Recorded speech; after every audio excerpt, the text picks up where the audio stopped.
So I'm passionate about technology because I believe technology is an extension of human creativity. Today, our host, Jason Silva, is giving a free talk at a local university. Here's the amazing thing about technology. But pay attention, because while these people think they're here to see Jason give a presentation on technology, Technology evolves exponentially. they're actually the subjects of a social experiment.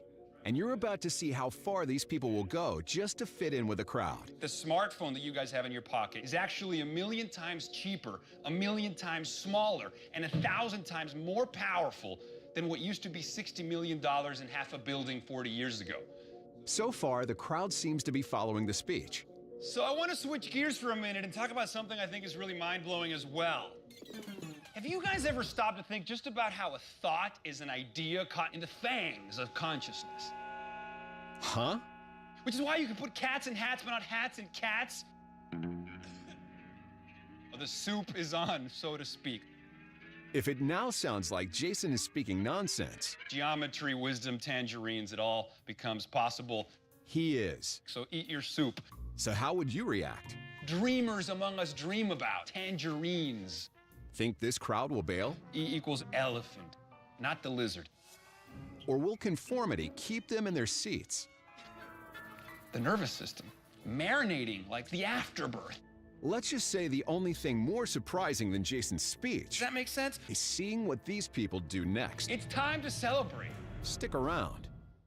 In essence, this is what true thought is all about. It's the disconnect that doesn't come from the knowledge that your mind predates time. That knowledge of time predates tangerines. We're conducting an experiment on conformity to see how this audience will react to someone who's clearly speaking complete gibberish. Which is why you can put cats in hats, but not hats on cats, so to speak.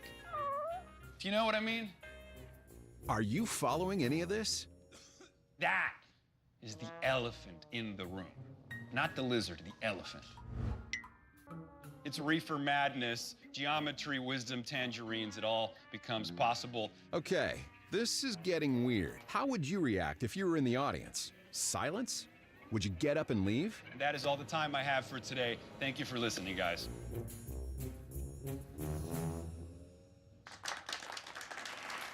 Thank you. Thank you. Thanks a lot, guys. Polite applause is one thing, but these people are giving Jason a standing ovation for spewing complete nonsense. So what's going on here? Okay, I'm gonna let you in on a little secret. This, my friends, was an experiment in conformity to see if you'd give me a standing ovation even though the second half of my talk was complete gibberish. And so you guys actually proved the point. Have you ever stood for an applause simply because everyone else is? You know, he's talking about cats and hats and stuff like that, and I was just like, did what he really say merit a standing ovation? And he's right. But if Jason's speech didn't deserve such an ovation, what made this audience stand up to applaud?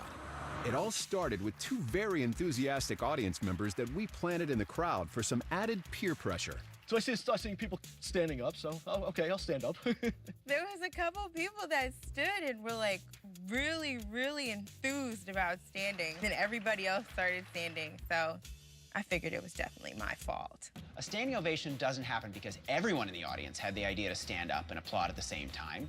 It happens because a few people decided to stand and everyone else just went along with it, so as not to be judged as uncaring or different. I felt like everybody was gonna be like, you didn't get it, it was so great. One incredibly fascinating aspect of mob mentality is how it only takes a few leaders to get the whole mob to follow. Well, almost the whole mob. Yeah, they stood up. I was just like, oh, well, have fun doing you. I'm gonna do me. I've always walked to the beat of my own drum. That's how you survive. As you just witnessed, your brain tends to go along to get along with a crowd.